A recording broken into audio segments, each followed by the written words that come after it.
धरानवासीलाई प्रधानमन्त्री प्रचण्डको अपिल, सामाजिक सद्भावको पक्षमा उभिनुस्।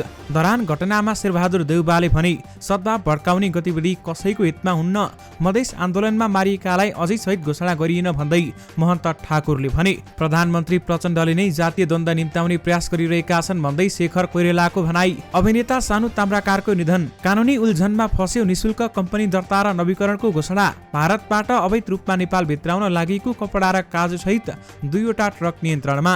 आजदेखि मौसममा क्रमिक सुधार हुने, 2 प्रदेशमा मात्र भारी वर्षाको सम्भावना। एमाले प्रति माधव नेपालको कटाक्ष, हाम्रो पार्टी विस्तार हुँदा कतिपयको निद हराम भएको छ। तामाङको प्रस्ताव, कांग्रेस एमाले मिलेर सरकार बनाऊ। मन्त्री लिम्बुलाई डेंगु संक्रमण, वीर अस्पतालमा भर्ना। सबै प्रकारका विभेद र असमानता अन्त्य गर्न जरुरी छ भन्दै नेकपा एमालेका अध्यक्ष केपी ओलीको भनाई। नारायणगढ मुगलिन सडक खण्ड 2 तर्फी सञ्चालन, अहिले जस्तो संकट नेपालमा कहिले पनि थिएन भन्दै प्रवक्ता सापकोटाले भने। प्रधानमन्त्री प्रचण्डको अपिल, धरानमा विभाजित मनोविज्ञानलाई संवादबाट समाधान गरौं। हामीलाई एकचोटि सरकारमा बसेर जनसत्ताको अभ्यास गर्न दियोस् भन्दै विप्लवको भनाई। किस काण्डका कारण स्पेनिस फुटबल संघका अध्यक्ष निलम्बन। ललिता निवास प्रकरण, आज अदालतमा अभियोजन दर्ता हुँदै। सुन तस्करी प्रकरण, सहयोगका लागि इन्टरपोललाई पत्राचार। कक्षा 8 को परीक्षामा कुनै पनि शुल्क नलिन निर्देशन। यसबारे पूरै जानकारी पनि आजकै भिडियोमा। दर्शक महानुभावहरु नमस्कार, स्मार्ट खबरको न्यूज अपडेटमा यहाँहरुलाई हार्दिक स्वागत छ। म आर्यन न्युपानी। आज मिति विक्रम सम्वत 2080 साल भदौ 10 गते आइतबार, इस्वी सम्वत 2023 अगस्त 27 तारिक। सदाझै आज पनि हामी उपस्थित भएका छौं आजका मुख्य समाचारहरू लिएर। हाम्रो मेहनतका लागि यो भिडियोमा एउटा लाइक अवश्य गर्नुहोला। दर्शक महानुभावहरु, पलपलको न्यूज अपडेटका लागि हाम्रो च्यानललाई अहिलेसम्म सब्स्क्राइब गर्नुभएको छैन भने कृपया सब्स्क्राइब गर्नुहोस् अनि नजिकै आउने बेल आइकनलाई क्लिक गर्नुहोला। दर्शक महानुभावहरु, यो भिडियोलाई सक्दो शेयर गर्न पनि नबिर्सिनुहोला। आउनुहोस् आजका मुख्य समाचार सुरु गरौं प्रधानमन्त्री प्रचण्डको प्रसंगबाट। प्रधानमन्त्री पुष्पकमल दाहाल प्रचण्डले सामाजिक एकता र सद्भावको पक्षमा उभिन धरानवासीसँग अपील गरेका छन्। साथै उनले सम्भावित समस्याबाट समाज र नागरिकलाई सुरक्षित राख्न सरकारले आवश्यक सतर्कता अपनाएको समेत बताएका छन्। आज एक वक्तव्य जारी गर्दै प्रधानमन्त्री प्रचण्डले केही दिनता धरानमा भइरहेका गतिविधि र त्यसले सद्भाव एवं एकतामा पार्न सक्ने नकारात्मक प्रभाव बारेमा सरकार गम्भीर रहेको बताएका छन्।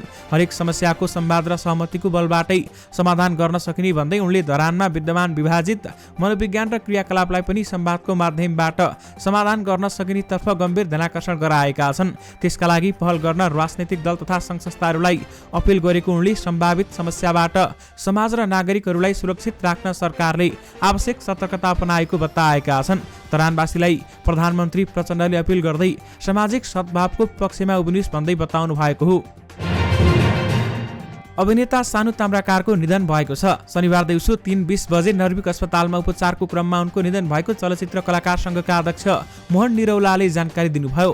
74 वर्षका ताम्राकार 28 दिनदेखि मृगौला सम्बन्धी समस्याको उपचार गराइरहेका थिए। ताम्राकारको पार्थिव शरीरलाई आज पशुपति आर्यघाटमा दाह संस्कार गर्ने तयारी रहेको अध्यक्ष निरौलाले जनाए। गत साल 21 गते छोरा शाहरुखको निधन भएपछि पुत्र वियोगले बुबा सानु ताम्राकार चिन्तामा थिए। उनी पछिल्लो समय मृगौलाको उपचारका लागि नर्विक अस्पताल भर्ना भएका थिए। विशेष गरी अभिनेता सानु ताम्राकारको निधन भएको छ। दर्शक महानुभावहरु, कांग्रेस र एमाले मिलेर नयाँ सरकार बनाउन सक्ने सम्भावना बलियो देखिन थालेको छ। दर्शक महानुभावहरु, तपाईहरुले साँचो सुन्नुभयो। कार्यक्रममा नेकपा एमालेका नेता एवं पूर्व मन्त्री शेरबहादुर तामाङले मुलुकमा राजनीतिक स्थायित्व खोज्ने हो भने एमाले र कांग्रेस मिलेर सरकार बनाउन आवश्यक रहेको बताएका छन्। देशमा धेरै राजनीतिक दलका कारण अस्थिरता निम्तिरहेको उनले बताएका हुन्। मुलुकमा राजनीतिक स्थायित्व खोज्ने हो भने म प्रस्ताव गर्न चाहन्छु। यद्यपि नेकपा एमाले अहिले सरकार गठनको पक्षमा छैन। 2 राजनीतिक पार्टी मिल्न सक्यो भने करिब 2/3 को स्थिति आउँछ। धेरैमा धेरै राजनीतिक दल हुनु यही अस्थिरता निम्ताउनु रहेछ। उनले भने अहिलेको सरकारको आयु कांग्रेस पिउजिएको दिनसम्म मात्रै बाँकी रहने उनको टिप्पणी छ। कांग्रेस अहिले चिर निन्द्रामा रहेको र कहिलेकाहीँ बिउजिएको जस्तो गर्यो भने पनि भ्रष्टाचारमा मुछिएका आफ्ना मान्छे जोगाउनेमै रुमलिएको उनले बताएका छन्। कांग्रेस नबिउजिएकै कारण कोशी प्रदेश सरकार गठनका क्रममा संविधान उल्लङ्घन भएको उनले बताएका छन्। उनले अहिले कांग्रेस सुतिरहेको र देशमा के भइरहेको छ भन्ने बारेमा पनि केही थाहा नपाएको बताए। त्यसैले देशको प्रमुख र पहिलो पार्टी यस्तो ढङ्गले किङ कर्तव्यमुड बनेर बस्न नहुने उनको भनाइ रहेको छ। तामाङले अहिलेको सरकारले सुशासनलाई केवल स्टन्ट मात्रै बनाएको दावी गरेका छन्। दर्शक महानुभावहरू, अहिले कांग्रेस र एमाले मिलेर सरकार बनाउन कांग्रेसका नेताहरूले पनि जोडबल लगाएका छन् र एमालेका नेताहरूका तर्फबाट पनि प्रयास भइरहेको छ। सरकारी वकिलको कार्यालय काठमाडौँले ललिता निवास प्रकरण बारेमा आज आइतबार अदालतमा अभियोजन दर्ता गर्ने भएको छ। कार्यालयका प्रमुख सहन्यायाधीश वक्ता चितमणि न्यौपानेले शुक्रबार नै मुद्दा दर्ताको तयारी गरे पनि प्रहरीको अनुसन्धान प्रतिवेदन अध्ययन गर्न नभएकाले आज आइतबार काठमाडौँ जिल्ला अदालतमा अभियोजन दर्ता गरिने जानकारी दिएका छन्। ललिता निवासको सरकारी जग्गा इनामिना गरी व्यक्तिका नाममा लगेको विषयमा अनुसन्धान गरेको केन्द्रीय अनुसन्धान ब्युरो सिआइबीले 286 जनालाई प्रतिवादी बनाउनु पर्ने राय सहितको प्रतिवेदन सरकारी वकिललाई बुझाएको छ। प्रतिवेदनमा 4 पूर्व मन्त्री तथा 6 पूर्व सचिव समेतलाई प्रतिवादी बनाएको सिआइबीले पूर्व प्रधानमन्त्री माधव कुमार नेपाल, बाबुराम भट्टराई र पूर्व मुख्य सचिव लीलामणि पौडेलसँग भने सामान्य बयान मात्रै लिएर उन्मुक्ति दिएको आरोप लागिरहेको छ। ललिता निवास परिसरको 143 रोपनी छाना जग्गा किर्ते कागज पत्रका आधारमा योजनाबद्ध र संगठित रूपमा पटक पटक गरी व्यक्तिको नाममा सारिएको निष्कर्ष सिआइबीको छ। सोही आधारमा सिआइबीले संगठित अपराध तथा किर्ते मुद्दा चलाउन सिफारिस गरेको छ। हाल 18 जना प्रतिवादी हिरासतमा छन् भने 6 जना माथि हिरासत बाहिर राखेर अनुसन्धान भइरहेको छ। साउन पहिलो साता तस्करी गरी ल्याएको झण्डै 61 किलो सुन प्रकरण बारेमा नेपाल प्रहरीले इन्टरपोलसँग सहयोग मागेको छ। सुन तस्करीमा भारत र चिनिया नागरिक संलग्न देखिएकाले अन्य थप सूचना लिनका लागि प्रहरीले इन्टरपोलको सहयोग मागेको हो। यसअघि पक्राउ परेका व्यक्तिहरू मध्ये केही चिनिया र केही भारतीय नागरिक छन्।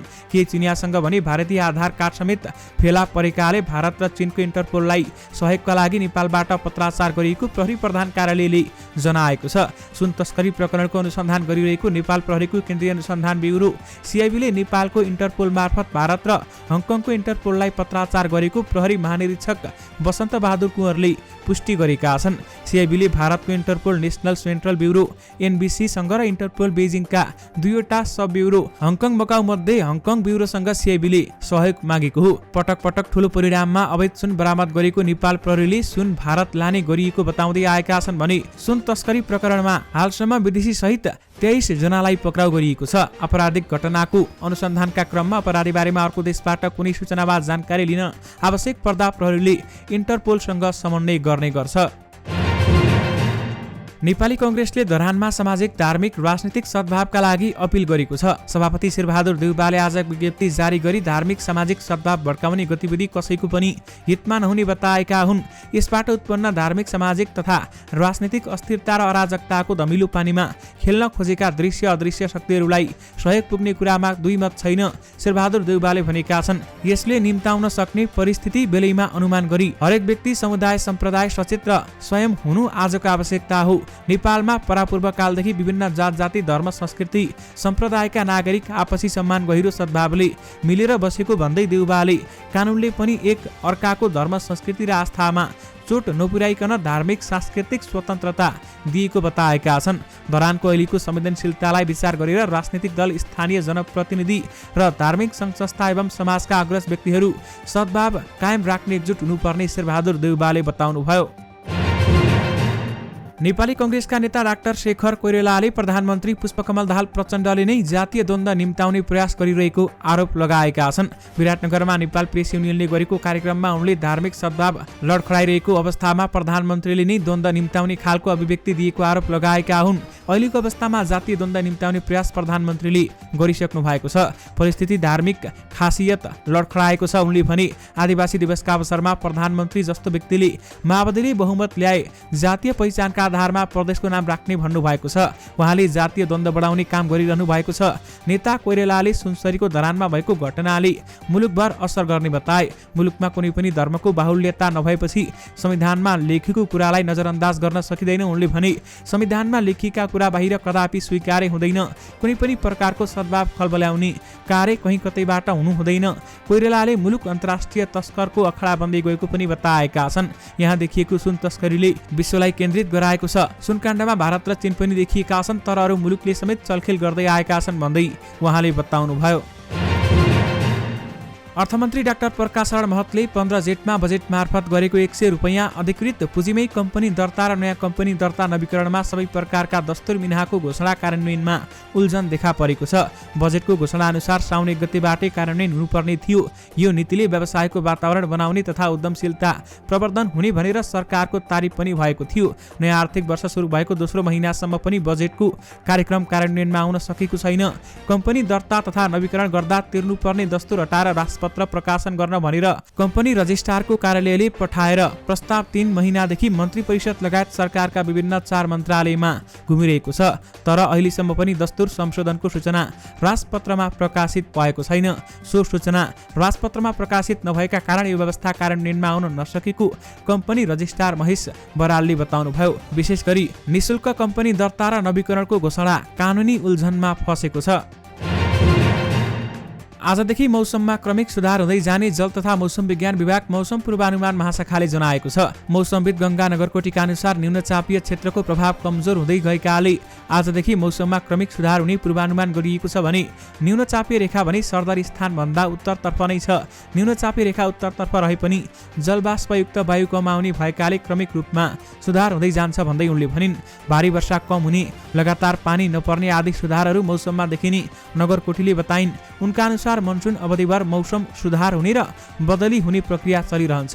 अहिले नेपालमा भारतको उत्तर प्रदेशको उत्तर पूर्वी भूभाग रहेको न्यूनचापीय क्षेत्र र बङ्गलादेशको उत्तरी भूभागमा रहेको न्यूनचापीय क्षेत्रको प्रभाव रहेको छ। विशेष गरी आजदेखि मौसममा क्रमिक सुधार हुने भएको छ। नेकपा एमालेका अध्यक्ष तथा पूर्व प्रधानमन्त्री केपी शर्मा ओलीले सबै प्रकारको विभेद र असमानताको अन्त्य गरिनुपर्ने बताएका छन्। गृहनगर दमकमा आज कार्यकर्ता भेलालाई सम्बोधन गर्दै उनले सामाजिक न्याय प्राप्तिका लागि जात र धर्मका नाममा विभेद गर्न नमिल्ने बताएका छन्। उनले कोशी सबै जात जाति भाषा भाषीको अपनत्व हुने साझा नाम भएको पनि धारणा राखेका छन् भने उनले केचना जस्ता होचो स्थानबाट सगरमाथाको फेदसम्मका मान्छेलाई मिल्ने नाम कोशी प्रदेश नै उपयुक्त हुने भएको दावी गरेका छन्। कोशी प्रदेश नामाकरण हुँदा सबैलाई राम्रो हुने भन्दै जातीयताका नाममा विवाद गर्न नहुने बताएका छन्। केसकाण्डका कारण अन्तर्राष्ट्रिय फुटबल महासङ्घ फिफाले स्पेनिस फुटबल संघका अध्यक्ष लुइस रुबियालेसलाई पदबाट निलम्बन गरेको छ। फिफाको अनुशासन समितिका अध्यक्ष जर्ज इभान पालासियो कोलम्बियाले फिफा कानुनको धारा 51 अन्तर्गत दिएको अधिकार प्रयोग गरी रुबियालेसलाई निलम्बन गरेका हुन्। रुबियालेसलाई राष्ट्रिय तथा अन्तर्राष्ट्रिय स्तरका फुटबलसँग सम्बन्धित सबै गतिविधिबाट अस्थायी रूपमा निलम्बन गरिएको हो। उनलाई 90 दिनका लागि निलम्बन गरिएको बीबीसीले उल्लेख गरेको छ। स्पेनिस टोलीले पहिलो पटक महिला फुटबल विश्वकप 2023 को उपाधि जितेर इतिहास रच्यो। तर त्यसैता यही विवादका कारण स्पेन फुटबल निरन्तर चर्चामा छ। महिला विश्वकप 2023 मा स्पेनको जितपछि स्पेनिस फुटबल संघका अध्यक्ष लुइस रुबियालेसले टोलीकी खेलाडी जेनी हर्मोसोलाई ओठमा चुम्बन गरेको भन्दै आलोचना मात्र भएन, उनको राजीनामा माग पनि भइरहेको थियो। यसैबीच स्पेनको रोयल स्पेनिस फुटबल फेडरेसनले भने यति ठुलो जितपछि अध्यक्षले प्रकट गरेको स्नेह चुम्बन स्वाभाविक अभिव्यक्ति भएको दावी गरेको छ।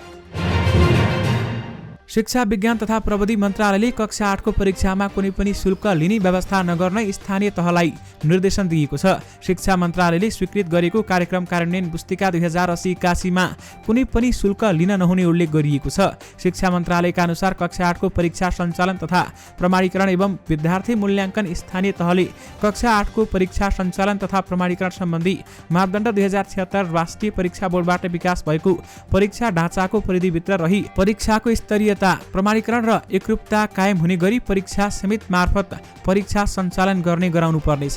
परीक्षा सञ्चालन गर्दा सामुदायिक विद्यालयमा अध्ययनरत विद्यार्थीसँग शुल्क बापत कुनै पनि रकम नलिने गरी स्थानीय तहले परीक्षा सञ्चालन गर्ने, परीक्षालाई स्तरीकृत गरी अभिलेख व्यवस्थापन तथा विद्यार्थीलाई प्रमाणपत्र वितरण गर्ने कार्यक्रम कार्यान्वयन पुस्तिकामा उल्लेख गरिएको छ।